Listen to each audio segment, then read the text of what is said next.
แต่ทุกคนแกข้าวเนี่ยหน่อยขุดติดด้นละบ่เฮ็ดพูนเฮ็ดเฮ้ยเฮ้ยเอ้าได้บ่เอ้าบ่ได้เสยเนาะแล้ว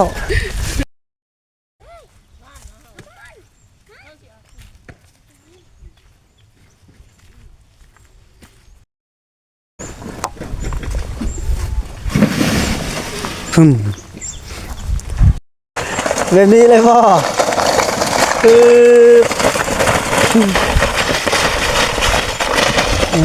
โถคนลำบากอย่างนี้เนาะทำไมกัน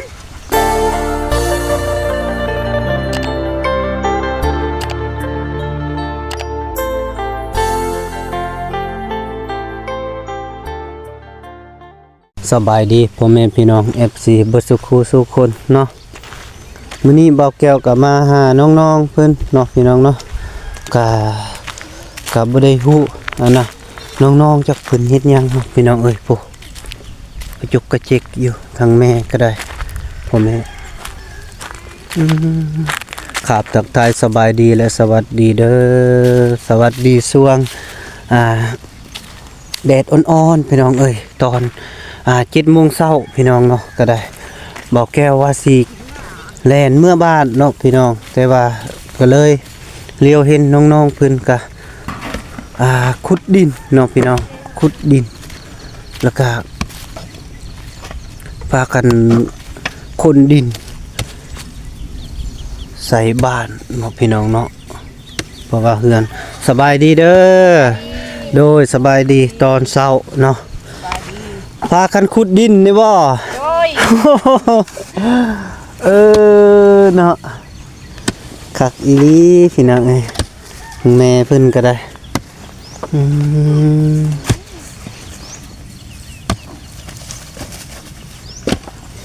แต่ทุกคนแกข้าวเนี่ยหน่อย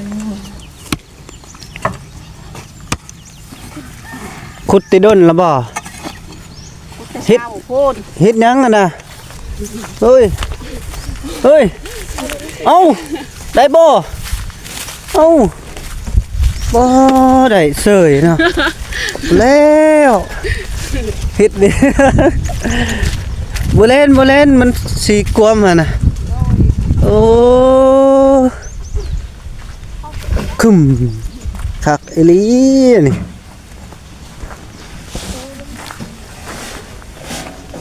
พากันยุดินพี่น้องเอ้ยได้รอบมันได้ใช้ลูกเอาดีซื้อให้เบาลี่ซื้อมาให้บ่โอ้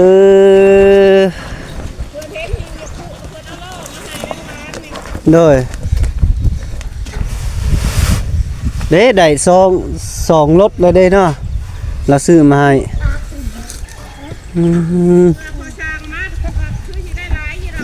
โดย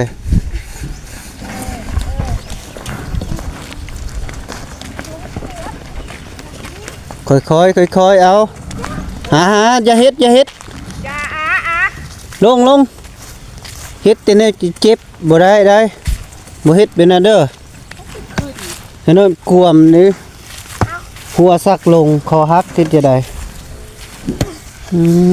คนจะทำมือคือบ่อยู่ทางนี้เอานี่ทางต่ำๆนี่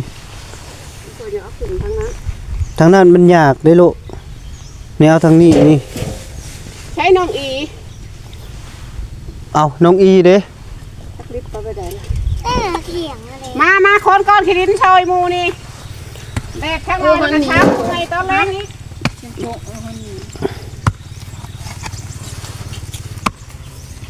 มาอีมาอย่าต้องนะทึบ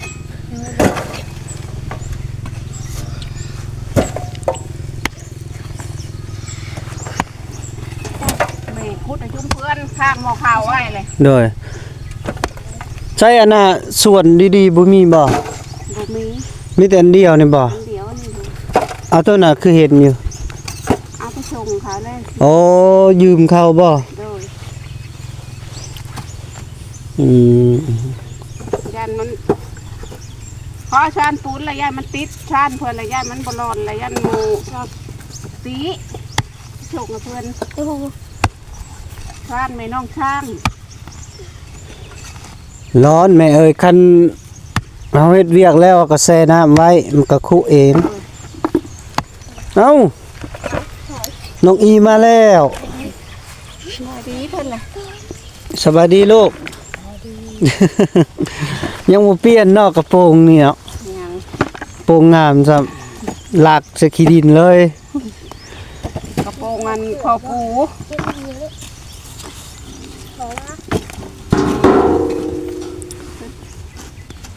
พากันคนดินสามัคคีพ่อแม่พี่น้องเอ้ยไปน้องอีเด้อเถอะมา นี่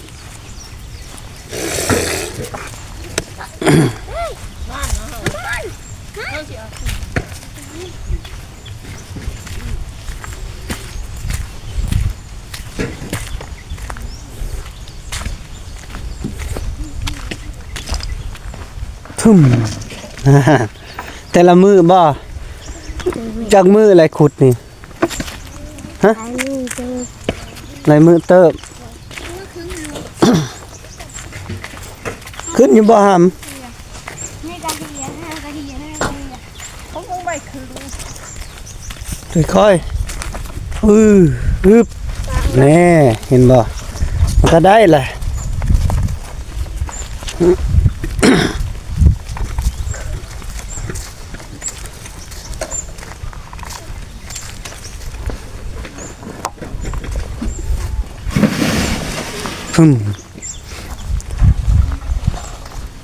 แม่สิทุบบ่บ่พาทุบก็ยะเพราะว่ามันก็คนหลายๆแล้วจึงทุบบัดเดียวแล้วหดน้ำใส่ แรงยังสิโยมจะกระถังมาไหว้เลย เลย น้ คันมันมีใดแบบใดจรวดอย่างคันมีไฟละลงใดแล้วมาหดโอ้คักดิเปิด ำตักเศษมากระถังแล้วก็มาโพด เลย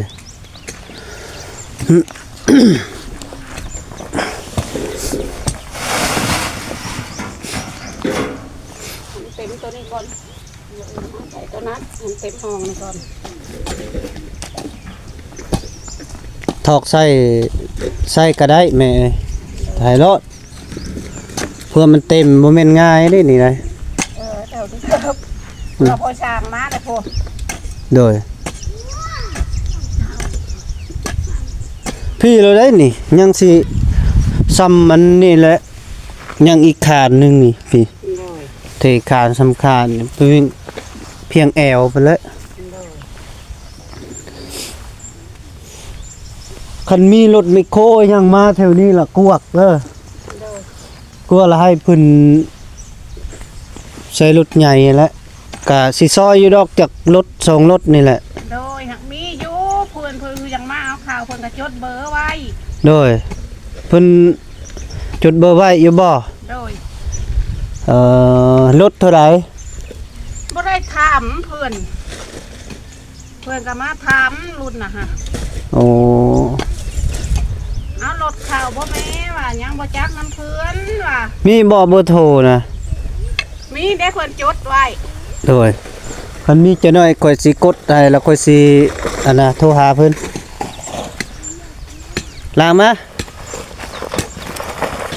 อ๋อ แบบนี้เลยพ่อคือ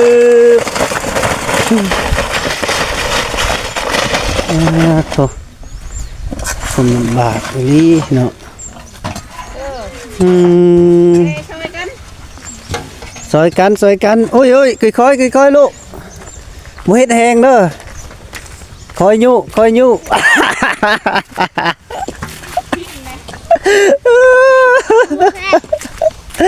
เอ้ยขับรถยังบ่สำนาญตินี่หนักบ่ลูก ค่อยเอาบ่ย่อสูงหลายบ่ยกสูงหลาย ยกค่อยๆอุ้ยค่อยๆเอ้ยเนาะเพื่อสิได้ตะกะบาบค่อยลูกอืม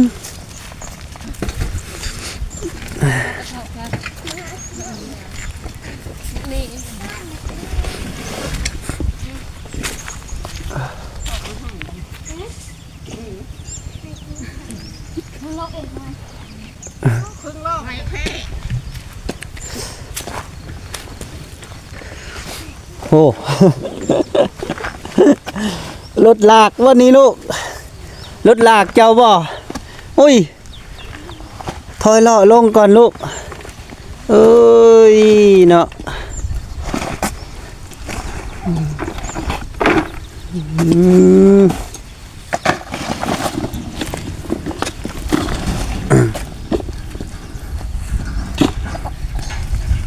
เอา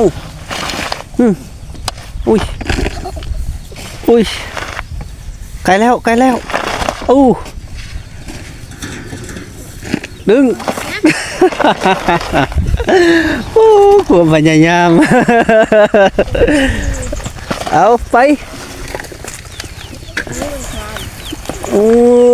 ยเนาะ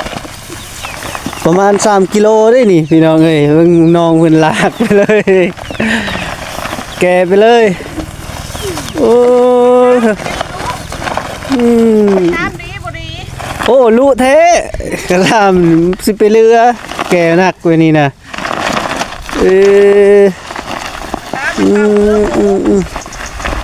เชียมจกเขาใส่มา โดย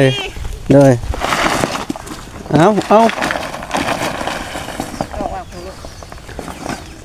ทอเข้าในพูดก่อน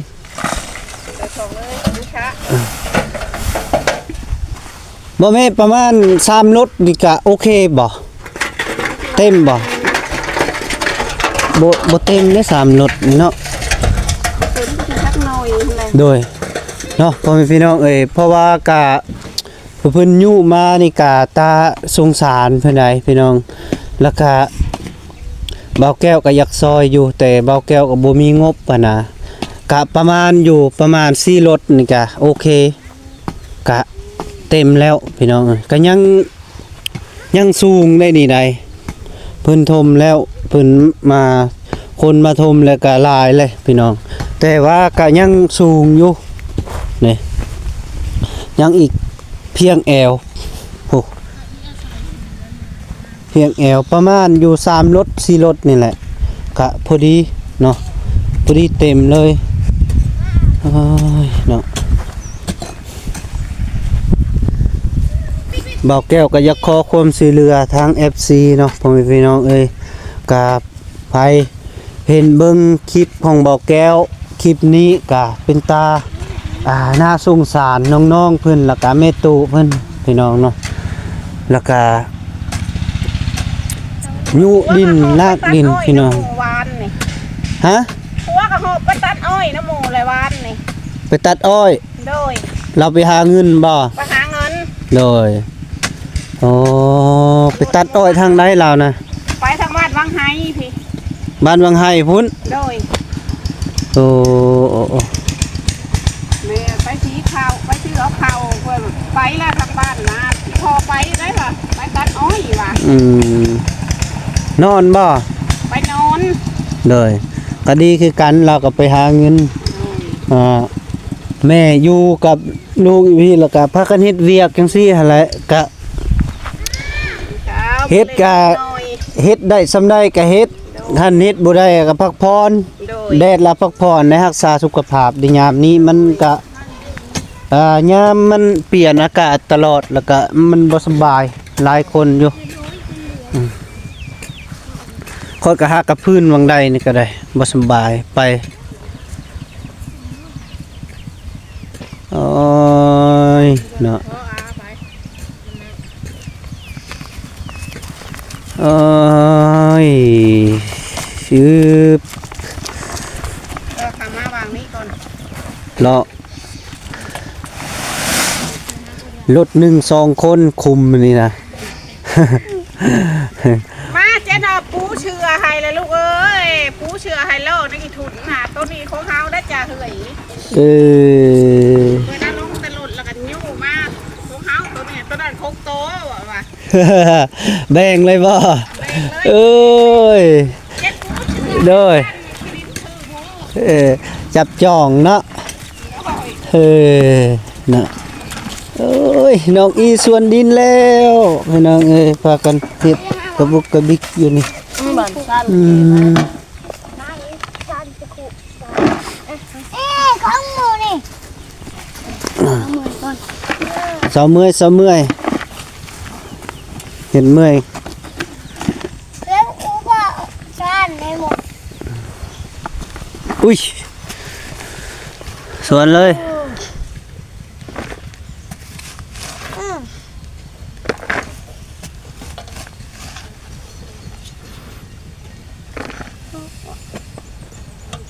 แต่พอ ส่วนใดๆมันเบิดเลยมาสิคุไทยมาคุไทยนะ นั่นนะ อย่าปอกก่อนลูกไอ้คุไทยก่อนบ่บังไม่อยู่ เที่ยว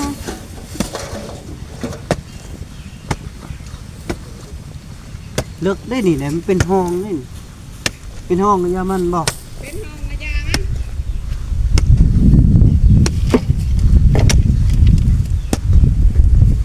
แค่นี้มันอ่อนคุดอยู่เทิงมันแข็งนะ อายุเพิ่นเอาดินในน้องเพิ่นเอาเมื่อยมันไก่ แนวมันแล้วเอานี่แหละมันกลาย เก็บมันจะกัน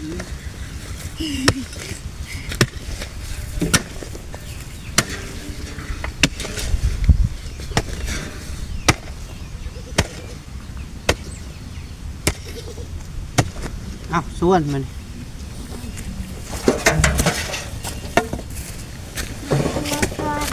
ค่อย ค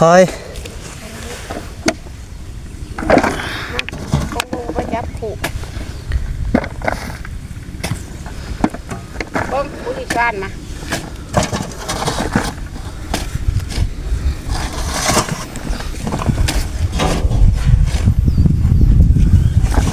อืม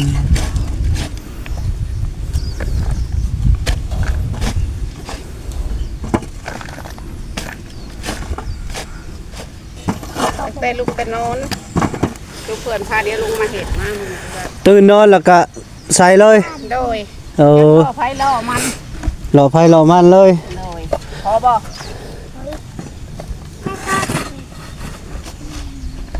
ดินงามเนาะแต่เขาบ่งาม โดย หรือว่าไทยบ่เลิกบ่ บุเลิกดอกเดี๋ยวเขาก็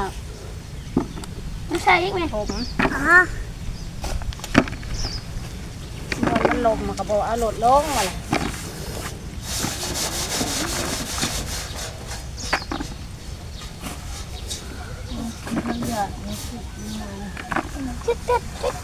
จัดคนเลย พอบอกไปไปเท่าอ่ะ คอยอึบเอ้ยอึบ ดีมาเถอะ โอ้ยเกือบแล้วเลยเอาเลยโอ้ยวิดเฉยเนาะอ้าวไปอ้าวทางนั้นลากอีกแล้วผู้เดียว น้องยังไปลุกไปนอน โอ้โอ้ยตะกะบ้าลูกเอ้ยเอ้ย ขาลมคือ ค่อยๆลูกน้องอาได้คุมผู้เดียวเลยรถลากแกผู้เดียวเลยแล้วกายนั่นน้องอูกับน้องโนยเนาะกะคุมรถ1-2 คนแล้วก็น้องอีผู้เดียวบ่แม่นน้องเฮือยขับรถผู้เดียวอันนี้2 คนมีกับโชเฟอร์แล้วก็เอ็ดรถ ฝากส่วนแม่เป็นรถแมคโคร แล้วก็น้องอีเราเป็นรถตัก เออเป็นตาหักดีเนาะ ร้านมาไหมหรอ พากันเฮ็ดเวียกเฮ็ดงานซอยกันสามัคคีกันคอยกะฮักกะเห็นน้องๆเพิ่นนี่แหละบ่เคยผิดเถียงกันเนาะพี่น้องเอ้ยเฮ็ดเวียกตะมุตะมิอยู่ฮักแพงฮิลีรอเด้ทางน้องๆเพิ่นนี่ ย้ำข้าวย้ำน้ำก็มีแต่ข้าวร้าย โดย เอาหอนนี่ พอหมักพอยังอะไรแล้วข้าวเบรกขึ้น หึ ใช้ไม้คลา เอ้ยเบิ่งได้อีเบิ่งเด้อ ข้าวเด้อ หาผู้หนึงขุดก่อนลูกเอาผู้หนึงขุดก่อนอย่าเผาย่างกายได้เกือบถึกจกน้องอูได้กี่นี่ ยางหอนมาทีไหมจะข้าวไปใส่หมูแล้วหมูคุดอยู่ว่า จกรอนได้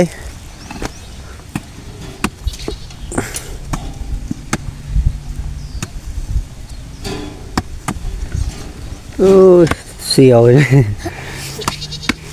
ถามชื่อเขาล่มก็ล่ม พอแล้วเอาส่วนตัวนี้เต็มแล้วแล้วก็พักกันพักพรเด้อโดยเมื่อแรงกินเฮ็ดไหมแดดแล้วก็พักพรรักษาสุขภาพ ผู้น่าก็อยากได้เนาะ อาบอยู่บ่อน้ำนะ โอ้รถลากแกคนนี้มาแล้วอันนี้โอเคขึ้นนะ เอาแกขึ้นมาลูกโอ้จะน้อยกันล่มเทื่อม ระวังได้เสือกขาดจะล่มแท้เลย ไป เบอร์เลย โอ้เก่งอีหลี ไปไป เอามาอีก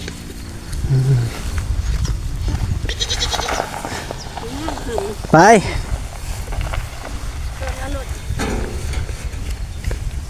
ทั้งหมดเลยก่อนนะไป น้ำบ่าวก็กำลังขี่รถไปพุ่นแหละสิเมื่อเฮ็ดเวียกก็เลี้ยวเบิ่งอีเจ้าเฮ็ดเวียกก็เลยโอ้ยมาก่อน นะเอาคุมนี่แล้วเอ้านี่เรียบร้อย2คนนี่คุมรถหนึงไปเลยท่านยังถ่ายอยู่ เศร้าเมื่อยไปเทียมทางเนาะ เลย ยังบ่เคยงูเบิ่งคึ้งเทนยังบ่แพ้ เลยเอาพอพักพรไปนี่แม่ไปถ่ายรูปอยู่พุ่น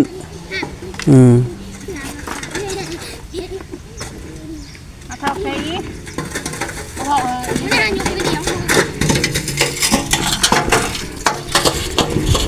เอาใหญ่แม่บ้านเนี่ย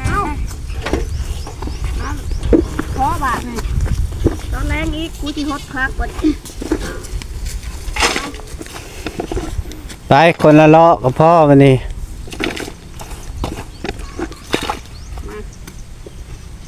ไป จะโหลดคอยก่อน เอาไป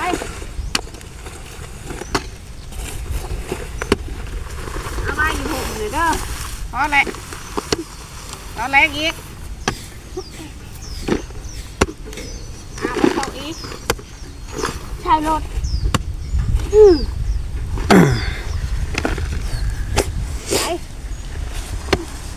โอ้ขึ้นทันพ่อเอ้าร ถปิ้นเลย แบกขึ้น พอเต็มอยู่แล้ว พอแล้วหน่อยพักพรอย่าแรงจึงเฮ็ดไหมมันแดดแล้ว ตอนแรงอีกยังก็บ่เต็ม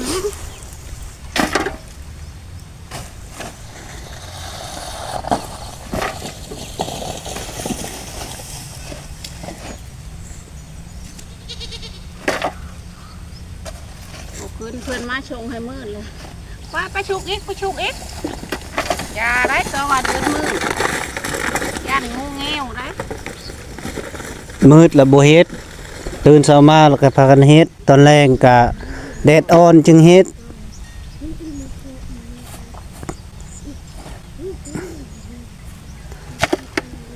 พอบ่ พอแล้วไป อ้าว ไปมื้อนี้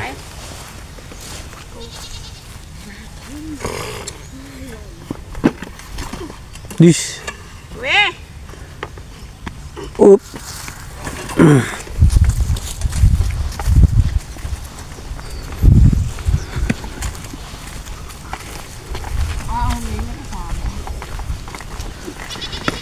ปิ้ว จะช้าม5 บาท เหยียบเลย เอาไปเห็น โอ้ย ขึ้นฮอดกระชามเนาะ บุ้มเลยปาก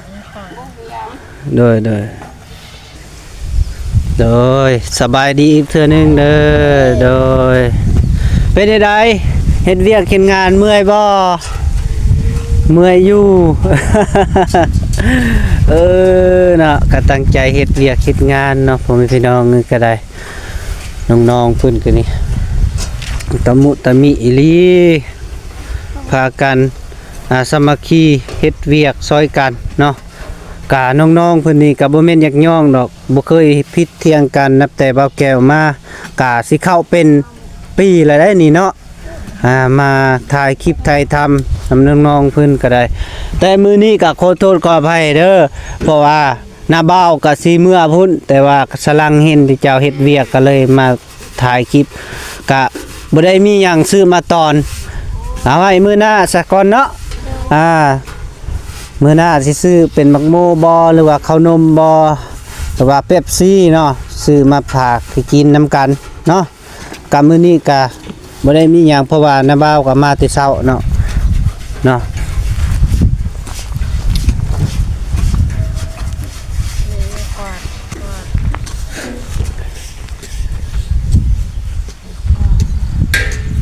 เอาเนาะพ่อแม่พี่น้อง FC เบิดสุขสุขคนเพราะว่าบ่าวแก้วกำลังขี่รถเมื่อบ้านแต่ว่าสลังเห็นน้องๆกับแม่ตู้เนาะพากันขุดดินคนเข้าเฮือนพี่น้องเอ้ยกะบ่าวแก้วก็เลยแหวเนาะแหวเบิ่งเล็กๆน้อยๆเนาะแม่พี่น้องกะทางคิดทางอันกะแม่นบ่าวแก้วกับบ่าวลี่เนาะเป็นผู้มาถ่ายคลิปถ่ายทำอิฐก็ได้ แต่ว่ากะบ่าวแก้วกับบ่ปะบ่ทิมเนาะกะยังมาถ่ายคือเก่าพี่น้องเอ้ยแล้วก็ตอนนี้กะบ่าวแก้วกะสิขอโตวเดินทางพี่น้องเอ้ยกะพุ่นแหละไปบ้านน้องอึงน้องทันพุ่นแหละพี่น้องแล้วก็สิไปขุดมันเนี่ยเจอกันอยู่ที่สวนมันแล้วก็อยู่บ้านน้องอึงน้องอีเนาะน้องอึงน้องตันพี่น้องเอ้ยก็ได้เอาขออยู่ดีมีแห้งสุขภาพเข้มแข็งเด้ออย่าเจ็บอย่าจนพ่อแม่พี่น้อง FC มาสู่กูสู่คนไปใส่มาใส่มีคนหักคนแพงทางผู้ใหญ่ใจบุญที่ช่วยเหลือกะขออยู่ดีมีแห้งสุขภาพเข้มแข็งอยู่มันคนยืนตลอดปีตลอดไปเด้อพี่น้องขอขอบใจบ๊ายบาย